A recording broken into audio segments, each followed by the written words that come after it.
Paz, irmãs.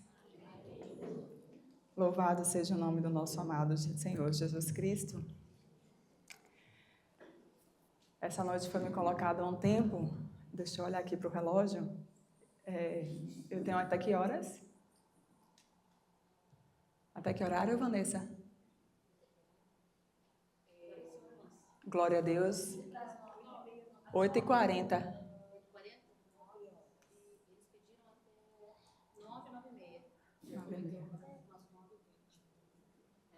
Eita Deus, Senhor, Tu sabes, e nada é difícil para Ti.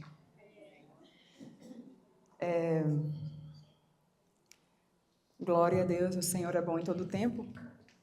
Eu queria abrir com a palavra do Senhor com as irmãs em Êxodo capítulo 32.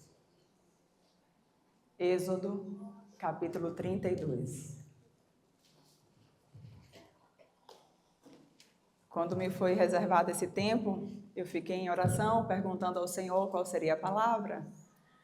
E no dia que o Senhor me trouxe essa palavra, eu confesso às irmãs que eu fui visitada pelo Senhor na minha casa, no meu devocional. Aleluia! Glória a Deus! E ao mesmo tempo muito constrangida. E naquele dia essa palavra estava super confirmada em meu coração. Mas aí o tempo foi passando, né? E eu fui dizendo, Senhor, é mesmo? Tem certeza? E todos os dias que eu perguntava, o Senhor confirmava.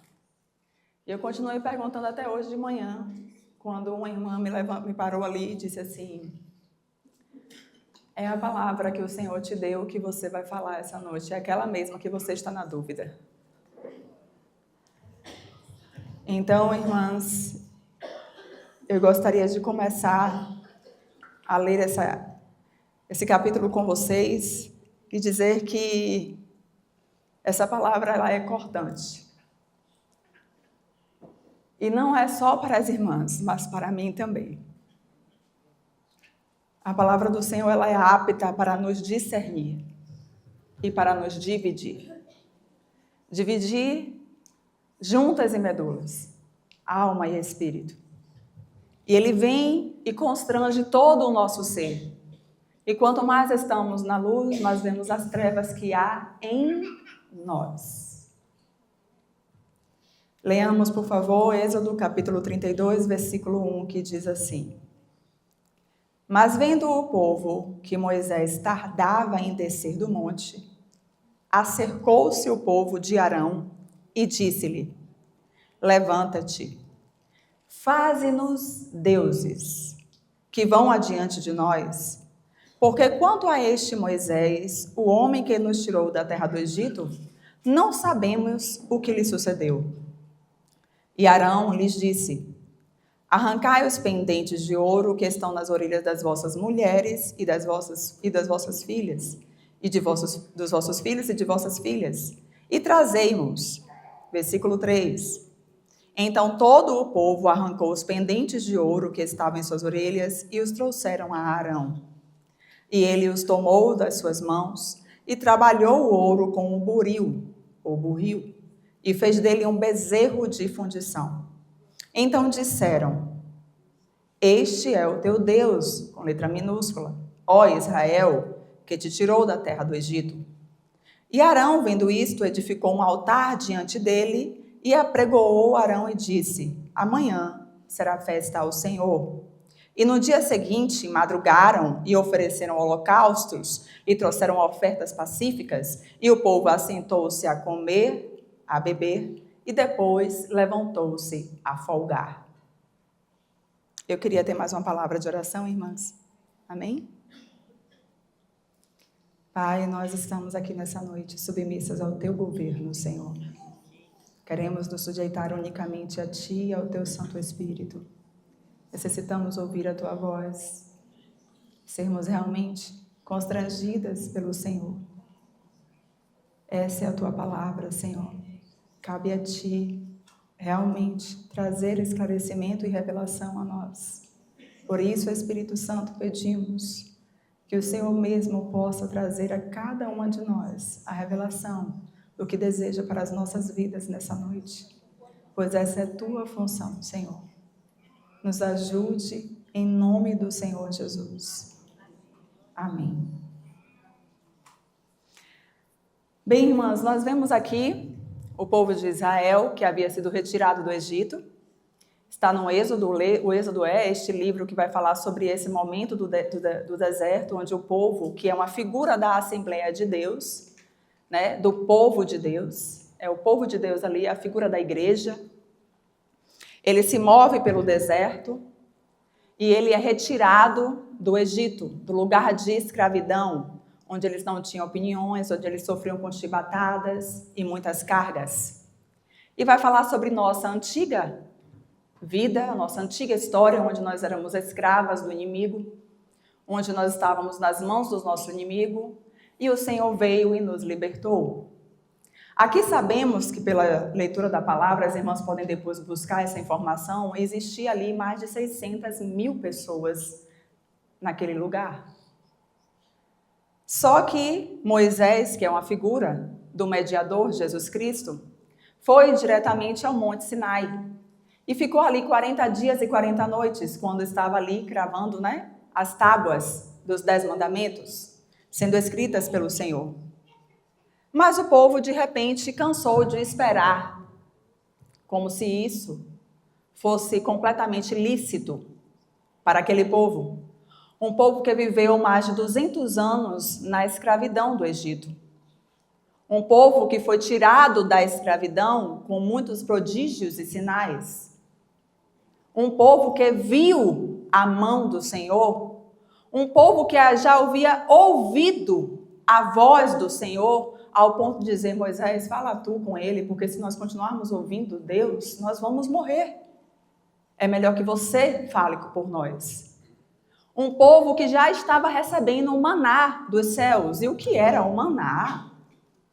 A gente colhe a comida do chão, da árvore.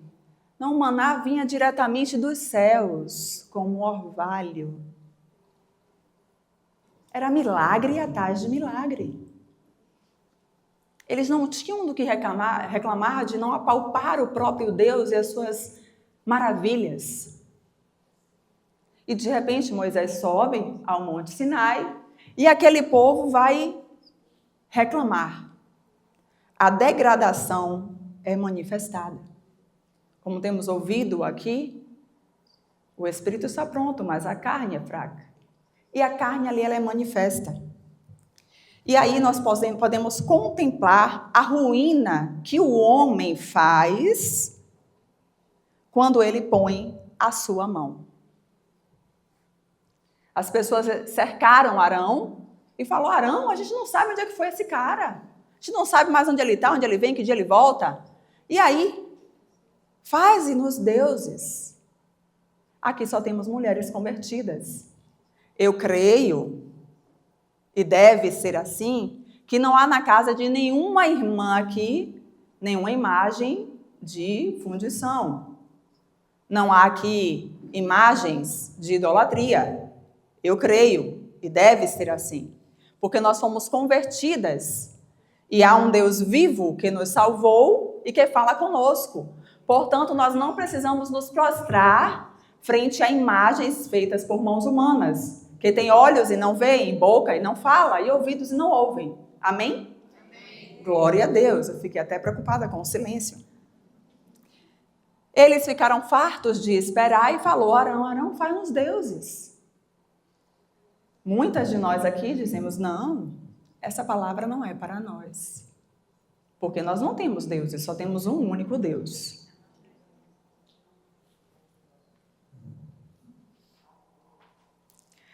Aquele povo queria alguém que eles podiam apalpar.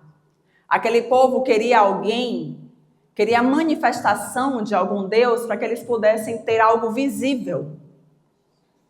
Aquele povo cansou de esperar e eles não queriam mais aguardar algo que eles não estavam percebendo, porque Moisés era o real daquilo que era divino. Moisés era quem falava com Deus. E então eles queriam se apalpar em alguma coisa palpável, feito por mãos humanas, algo completamente mentiroso e sem vida, irreal, fictício. sem poder, ilusório. E nós podemos declarar nessa noite que nós não queremos nada disso. Mas, irmãs, infelizmente, ao longo de muitos anos na história do homem, o coração humano ele deseja além daquilo que Deus diz para ele desejar. Ele deseja alguma coisa que ele possa ver, aquilo que corresponde à satisfação humana e não divina. Ele quer algo que satisfaça os seus sentidos, como, por exemplo, os olhos, audição, visão. Afinal de contas, foi dessa forma que a serpente enganou Eva. Quando ela deu ouvidos à serpente e depois moveu o seu olhar para que sua percepção do que Deus havia dito fosse completamente modificada. Então, a gente passa, irmãs, a desejar aquilo que é além, entre aspas, ou aquém do que Deus disse para nós. Então, aquilo que eu quero é mais importante. E eu passo disso o meu foco, o meu objetivo, a minha centralidade, aquilo que vai permear os meus comportamentos, a minha conduta, o meu lar, a minha vida, porque é o que eu quero. E aí você vai me dizer assim, não, Ina, a gente não faz isso. Temos alguns deuses, irmãs, dentro de nós. A gente não tem nenhuma imagem de fundição em nossa casa.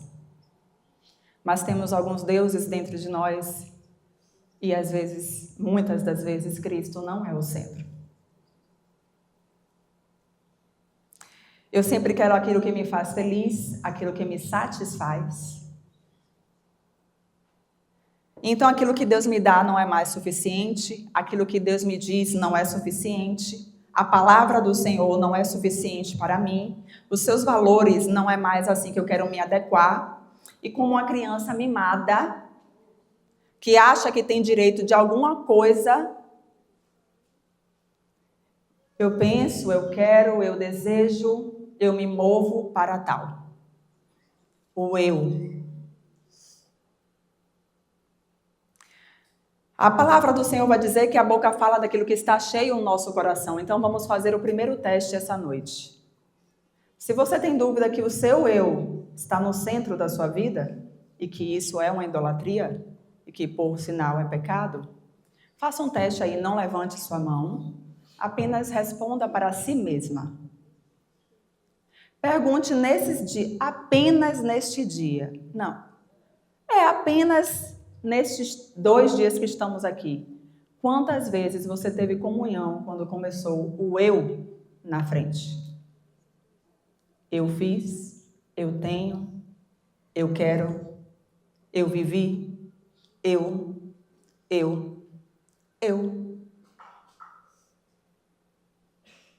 Dá um tempinho para as irmãs pensarem. Eu faço.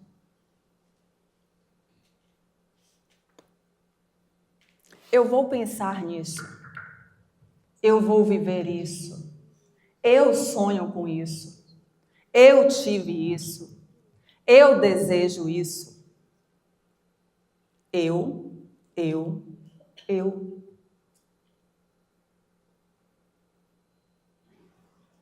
Sempre que em nosso coração, irmãs, nós deixamos de nos apoiar exclusivamente, e eu digo exclusivamente em Deus, quer seja no que se refere a assuntos da salvação, ou até mesmo tocante às nossas necessidades, nós estamos dizendo para o próprio Senhor, faz-nos deuses.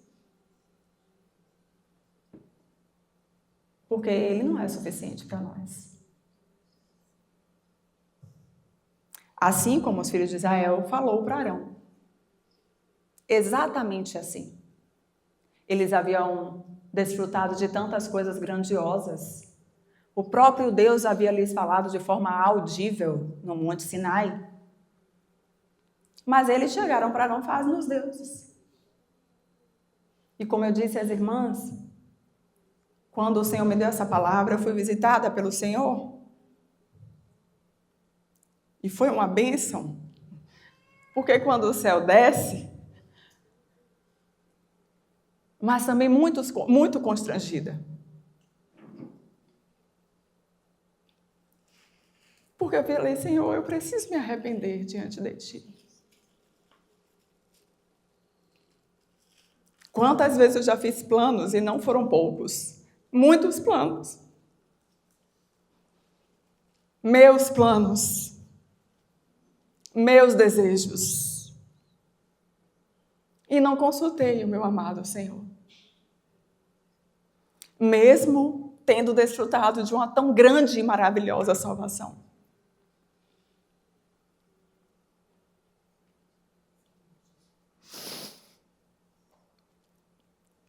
Tem um irmão que diz, não sei se é o Atmani ou se é Spurgeon, que ele vai dizer que o nosso eu é o nosso maior inimigo. O Atmani? Às vezes a gente vai dizer que é Satanás. Satanás está me afligindo. Satanás isso. E a gente fala mais do diabo do que de outras coisas, quando na verdade estamos apenas justificando aquilo que nós desejamos fazer e cometer. Como eu havia dito às irmãs, eu perguntei muitas vezes ao Senhor, depois daquele dia, se era essa a mesma palavra. E eu não tive como correr para a direita ou para a esquerda, porque o Senhor me cercou nela. Nós somos impacientes, irmãs. Nós somos imediatistas. Queremos o nosso milagre hoje e agora. Porque é como se a gente mandasse em Deus. Não é isso? A gente quer o conserto daquela pessoa, a transformação daquele alguém, hoje e agora. Mas nós não olhamos se Deus está usando aquela circunstância para nos tratar. A gente quer sair daquele lugar.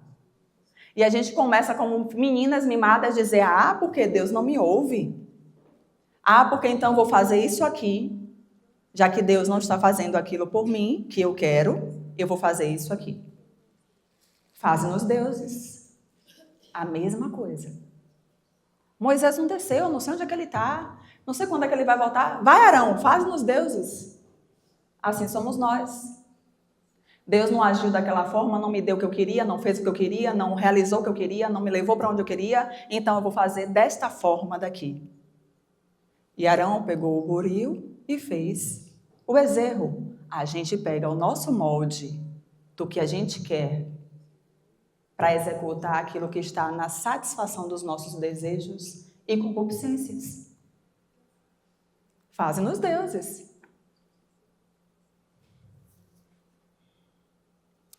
As consequências, irmãs, é que muitas vezes nós abandonamos o Senhor por causa disso. A gente escolhe muito mais o que é terreno do que o que é celestial. No versículo 7 a 10, ainda aí de Êxodo 32, vai dizer assim: Então disse o Senhor a Moisés, vai, desce, porque o teu povo, que fizeste subir do Egito, se tem corrompido. E depressa se tem desviado do caminho que eu lhes tinha ordenado. Fizeram para si um bezerro de fundição e perante ele se inclinaram. Sacrificaram-lhe e disseram-lhe, estes são os seus deuses, ó Israel, que te tiraram da terra do Egito. Disse mais o Senhor a Moisés, tenho visto a este povo, e eis que é um povo obstinado.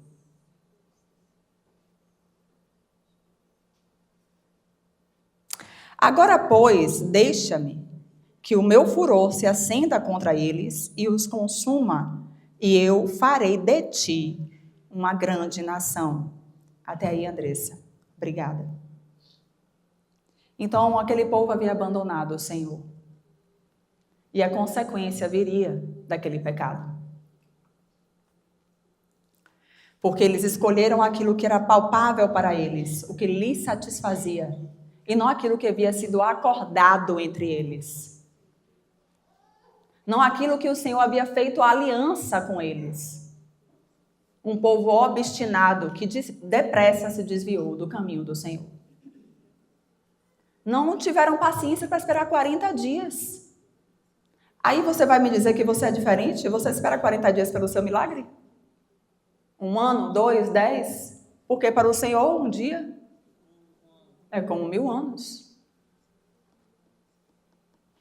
Você espera pelo Senhor Ele te responder daquilo que você deseja fazer? Vamos botar o nome milagre para um pouco de lado. Você tem esperado o Senhor dar o aval daquilo que você deseja? Ou você tem feito como uma mulher, já que só temos mulheres, poucos homens aqui, uma mulher controladora e autossuficiente, comandado as coisas e feito conforme as tuas mãos e o teu desejo? Porque nós somos assim, irmãs. É como eu disse. Nós somos assim. A gente é autossuficiente. E o que é que significa isso? Eu não preciso do Senhor porque eu consigo sozinha. O meu plano é melhor do que o dele. O meu desejo é melhor do que ele está dizendo que é para mim. Enquanto que na palavra do Senhor fala que a vontade dele é boa, agradável e perfeita. E que tudo coopera para o bem daqueles que amam ao Senhor. Então eu vou me mexer, eu vou me mover. Eu jogo isso para o lado. Não, peraí, o que Deus falou para mim não é mais suficiente aqui, nesse momento aqui agora. Peraí, eu vou pegar aqui, vou guardar um pouquinho essa parte e vou viver outra. Porque eu não quero esperar. Eu não quero esperar nem a resposta de Deus para pequenas coisas. Eu não consigo ser fiel nas pequenas coisas. Eu não consigo esperar o Espírito Santo nas pequenas coisas. E eu não vou pedir para ninguém levantar a mão. Mas eu sei que há muitas irmãs entre nós que ainda não discernem a voz do Espírito Santo. Por quê? Porque não querem esperar. A voz do meu anseio é o que me satisfaz. A voz da minha alma me aquece. Fazem-nos deuses. E então, o povo obstinado, que foi tirado de uma terra de escravidão, que foi escolhido desde Abraão, Isaac e Jacó, foi escolhido desde sua parentela, foi levado para o Egito, retirado do Egito com mão milagrosa e grandes prodígios e milagres, é levado em despojos, porque essas brincos e argolas que foram tiradas daqui de ouro foram parte dos despojos que o povo do Egito entregava ao povo de Israel quando eles estavam indo embora. O povo vê o maná, o alimento caindo do orvalho. Eita Deus, um negócio que era todo dia. Vivia um gostosinho, fresquinho, vindo diretamente do céu. O povo tinha uma nuvem de fogo de noite para se aquecer e a nuvem de manhã para a sombra. E nem a sandália dos seus pés estragou.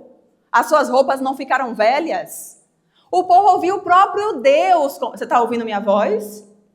Eles ouviram dessa forma, só que é claro, uma voz muito, muito, muito, muito, muito, excessivamente muito bonita, muito mais bonita do que a minha. Entendeu? Infinitamente mais bonita do que a minha. Poderosa. Voz de muitas águas. A voz que quebra os cedros. Amém.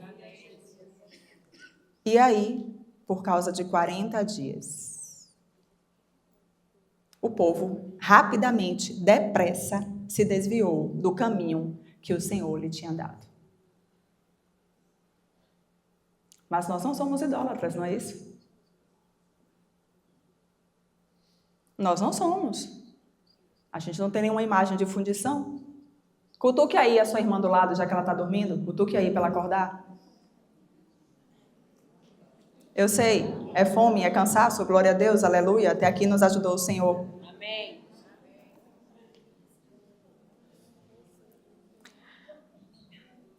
Nós vemos, irmãs, aqui nessa situação onde o Senhor fala para Moisés para abolir aquele povo e fazer um novo povo através da vida de Moisés. E a gente sabe que Moisés não aceita isso, intercede junto a Deus, mas a gente vê aqui Deus exercendo o seu governo. A gente não quer ver o governo de Deus. A gente não quer nem se submeter a Ele. Mas aqui, o Senhor está exercendo o seu governo. Nós vemos no Novo Testamento o Deus do Evangelho. Aqui Deus fala para riscar o pecador, porque Ele está exercendo o governo dele. Mas no Evangelho, no Novo Testamento, a gente vê aquele que tira o pecado. E a diferença é muito grande. O povo deve ser conduzido pela mão de Moisés, né? Mas aí, depois dessa situação, eu queria ler com as irmãs o versículo 33 e 34. Por favor, Andressa.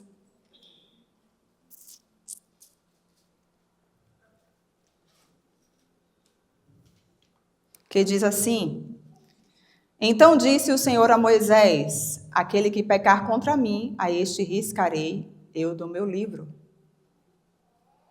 Vai, pois, agora, conduza este povo para onde te tenho dito, e eis que o meu anjo irá adiante de ti. Porém, no dia da minha visitação, visitarei neles o seu pecado. Então, irmãs, uma das consequências do pecado é que o pecado nos afasta de Deus. Agora não era mais que iria conduzir, Deus que iria à frente daquele povo. Era um anjo, o Senhor não iria mais acompanhá-lo.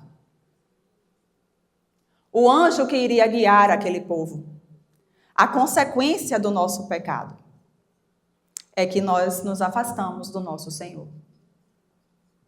E quanto mais vamos fazendo isso de forma sutil, mais vamos nos afastando. E a gente não vai sentindo, porque a gente continua reunindo, a gente continua partindo o pão, e nós continuamos no centro de nossas vidas. Não é Cristo que é o centro. Não é o Espírito Santo que é o centro de nossas vidas. Nós nos inflamamos tão rápido, não é isso? Nós julgamos tão rapidamente, resistimos, porque a gente não quer morrer. Ai, eu toquei no negócio, me desculpe. Phineas, deixa aqui. Perdão. Pode tirar? Continuar? Ok. Então, a gente não quer morrer, irmãs. A gente quer fazer o que a gente quer. Então, a gente está no meio, a gente está no centro daquilo ali. De toda a situação. E sabemos que nem sempre, irmãs, nós temos, de fato, vivido uma vida de arrependimento. Muitas vezes nós, inclusive, pecamos. Damos nome ao nosso pecado, como falamos nesse dia. Alimentamos ele, temos os pecados de estimação, não é isso? Que a gente nem toca, como gula, preguiça, mentira, falsidade e por aí vai. São os pecados de estimação, porque a gente convive com eles. O que é o pecado de estimação? É aquele pecado que você convive com ele. É como um animal de estimação que você tem dentro de casa. Que você vai ali e faz um carinho, tá bom pra você, você vai lá, faz um carinho no cachorro, no gato, no passarinho, no periquito, no cágado. Acho que cágado não faz nada, né? Não. Enfim. Então, o que é que acontece? Você vai lá, alisa quando é bom pra você, quando você não quer mais, você vira as costas, e aquele animalzinho ali vai continuar sendo independente. Assim são os nossos pecados de estimação. A gente pega, alimenta quando a gente está afim, mas a gente não vai diante do Senhor buscando frutos de arrependimento para deixá-los. E isso vai nos afastando do nosso Senhor. Povo obstinado de dura serviço. Então, a minha irritabilidade, a minha murmuração, a minha preguiça, a minha gula, o estômago é o meu Deus. Ele que manda em mim. E eu continuo naquela prática, porque afinal de contas, eu estou no centro. Só que aí, irmãs, é por isso que muitas vezes a gente não entende, porque a gente não é cheio do Espírito. É por isso que muitas vezes a gente não entende porque a gente não vence algumas áreas de nossas vidas. É porque estamos assim, dando nome aos nossos pecados, a gente sabe que é errado, mas a gente não deixa eles. Confessar e deixar. A gente não deixa. A gente guarda para usar em momentos oportunos. A gente não vai diante do Senhor em arrependimento, em choro, buscando o Senhor. Senhor, eu não consigo, mas eu preciso do Senhor para essa libertação. Cutuque a irmã do seu lado aí, que ela está dormindo. Vá, cutuque. Dê uma alisadinha nela.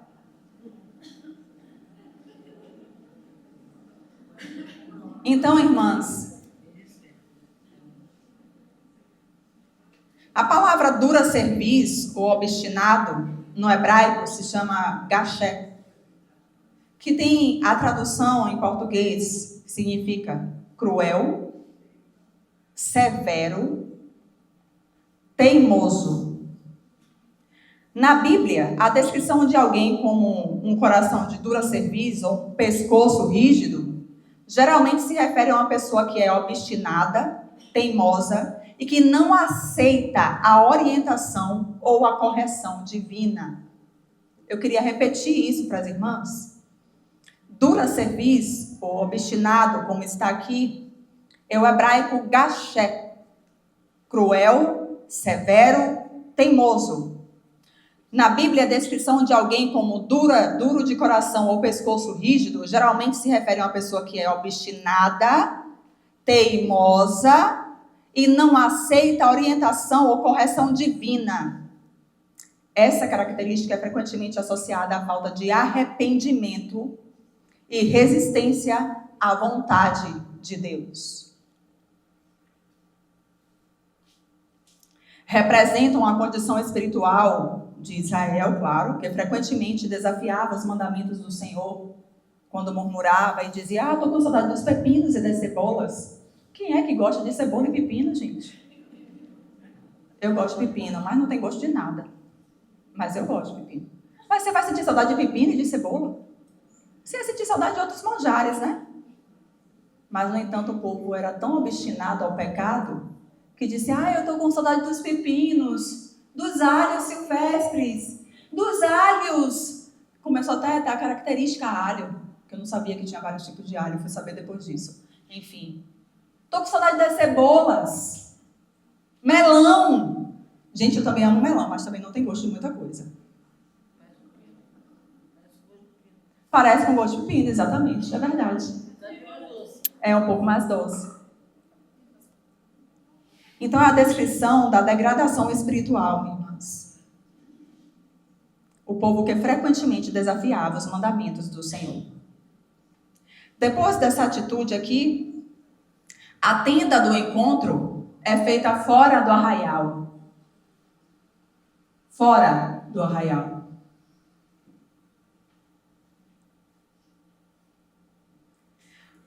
Êxodo capítulo 33, versículo 4. Diz assim, não vou ler do 1, pode ser, Andressa, por favor? Disse mais o Senhor a Moisés, vai, sobe daqui, tu e o povo, que fizeste subir da terra do Egito, a terra que jurei a Abraão, a Isaque e a Jacó, dizendo, a tua semente a darei. Então vai, você vai continuar esse caminho, você vai continuar nesse deserto, avançando para Canaã. E enviarei um anjo adiante de ti, e lançarei fora os cananeus, os amorreus, os heteus, os fariseus, os heveus, os jebuseus, porque o Senhor, mesmo com nossa infidelidade, Ele continua fiel, irmãs. Ele não nega-se. Há uma terra que emana leite e mel, porque eu não subirei no meio de ti. Porquanto és um povo obstinado, para que eu não te consuma, eu não caminho. E ouvindo o povo esta má notícia, entristeceram-se, e nenhum deles pôs sobre si os seus atavios. Porquanto o Senhor tinha dito a Moisés, dize aos filhos de Israel, povo obstinado és. Se um momento eu subir no meio de ti, te consumirei. Porém agora tira de ti os teus atavios, para que eu saiba o que te hei fazer. até aí. O povo não gostou dessa má notícia, irmãos. O povo olhou, viu o que tinha acontecido, o que eles tinham feito de errado, e eles entristeceram-se. Será que ainda nos entristecemos quando temos pecado contra o nosso Senhor? Eu não posso dar essa resposta por você. Aí o povo começou a lamentar e a prantear. Porque no versículo 4 vai falar que eles prantearam quando eles ouviram a má notícia. O entristeceram-se aqui é o pranto. E ninguém pôs sobre si os seus ornamentos. O Senhor disse, não se ataviem. A notícia, essa má notícia, teve um impacto significativo. E nos últimos dias, lá em Lauro de Freitas, em Salvador, teve a conferência de Salvador e ouvimos um irmão falando sobre a pior estágio da vida cristã, que é a acomodação. Que é quando eu escuto as coisas do Senhor e aquilo já não gera mais nenhuma verdade sobre mim. Aquilo já não gera mais nenhum arrependimento. Eu estou escutando a verdade do Senhor, a palavra do Senhor, e aquilo apenas para mim não faz nenhuma diferença. Nenhuma diferença. Pior estágio da vida cristã, a acomodação. Quando a verdade já não traz impacto à minha vida. Porque eu, de tanta dura serviço, me condicionei a uma vida espiritual estagnada, fria e superficial. Onde cada vez mais eu me afasto do meu Senhor. Laura, esse piano aí foi para mim, né? Eu senti na pele essa emoção. Mas eu preciso finalizar aqui, irmãos. Quando eles se entristeceram, que eles prantearam, porque o Senhor não ia mais com eles, eles não colocaram mais os seus atavios. Eles se despojaram daquilo ali. E é exatamente o nosso caminho hoje. É o caminho que o Senhor oferece para nós. O despojar do eu. O despojar da velha criatura. O deixar as velhas práticas. O parar de pecar e deixar aquele pecado. É isso que o Senhor tem para nós. Porque há um sangue no propiciatório, irmãos. Há um Deus que intercede por nós. Há um Espírito Santo que intercede com gemidos inexprimíveis. Mas existe uma responsabilidade nossa. A decisão é nossa.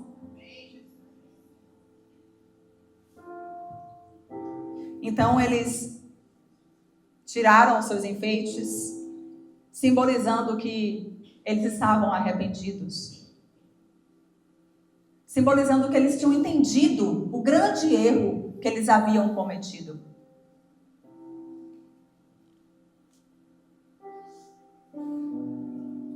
E em relação a isso, nós sabemos que, de fato, também deve ser um caminho para nós. Precisamos nos despojar, irmãs, das nossas desejos e anseios, dos nossos muitos planos, dos nossos eus, e vivermos o propósito pelo qual foi mencionado aqui nesses dias. Um propósito celestial, a Jéssica que mencionou.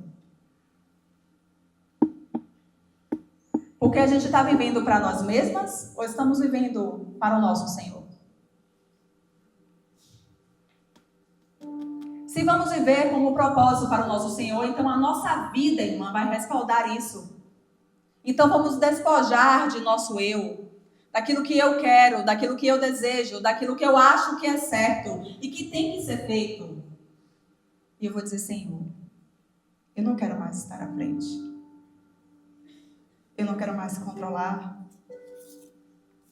Eu não quero mais ser autossuficiente. Eu quero ser dependente. Amém. Eu não quero mais caminhar longe de ti. Eu quero bem pertinho. Eu quero esperar até que o Senhor me diga, me fale, me dê ou não. Porque até o não do Senhor é uma resposta para nós. Eu quero, Senhor, viver para o Senhor. Pelo propósito do Senhor sobre esta terra e esta geração. Que a minha família exale isso. Que a minha vida exale isso. Que a assembleia onde eu reúna tenham mulheres que de fato vivem para este propósito. Onde o Senhor é o centro de nossas vidas. Onde a minha comunhão com Ele é a minha maior prioridade. No decorrer dos capítulos, irmãs, Moisés vai dizer ao Senhor assim: Senhor, eu não irei sem ti. Eu não irei sem ti, sabe por quê, Senhor? Porque a diferença entre nós e os outros povos é exatamente a tua presença. É isso que Moisés diz ao Senhor. Existe diferença entre você e as outras mulheres? As mulheres ímpias? Porque os povos são ímpios. Não era um povo escolhido do Senhor. Existe diferença entre você e as ímpias que estão ao seu redor? Porque muitas aqui têm contato com ímpias. Ninguém aqui vive numa redoma. Ou está tudo na similaridade? Ou está tudo parecido? Porque Moisés disse, Senhor, eu não vou, se o Senhor não for comigo. A diferença entre os povos é exatamente a tua presença. Como podemos beber dessa presença hoje, irmãs? Se nós não priorizamos esse Senhor? Se nós trocamos o nosso tempo com o Senhor por qualquer coisa? Colocamos tudo à frente e Ele lá atrás. Porque temos muitos afazeres. A nossa mão está cheia de coisas. As mãos cheias de atividades. E onde está o meu Deus? Eu não posso dizer, eu não posso responder por você. Posso responder por mim? Mas você pode responder aí onde você está. As pessoas veem a presença de Deus na sua vida? As pessoas conseguem sentir a presença de Deus na sua vida? Esse é o seu diferencial? Ou o seu diferencial são coisas seculares? Você agrega conhecimento e mais conhecimento? Vaidade de vaidade? Ou as pessoas te procuram porque sabem que vai encontrar em você alguém que elas podem ver a luz de Cristo? Alguém que é falho, mas que está no caminho e que de fato tem uma vida de humildade, uma vida com o Senhor que faz a diferença. Uma pessoa que não vive só para si.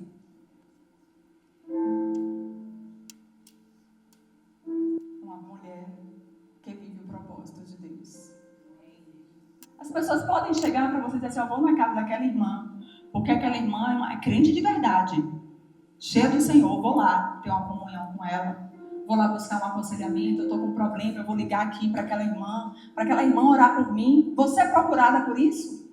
É a presença que é a diferença na sua vida? Ou é só vaidade de vaidade? Conhecimento atrás de conhecimento? Eu vou procurar aquela pessoa porque ela me dá algo. Porque ela tem algo para me satisfazer naturalmente.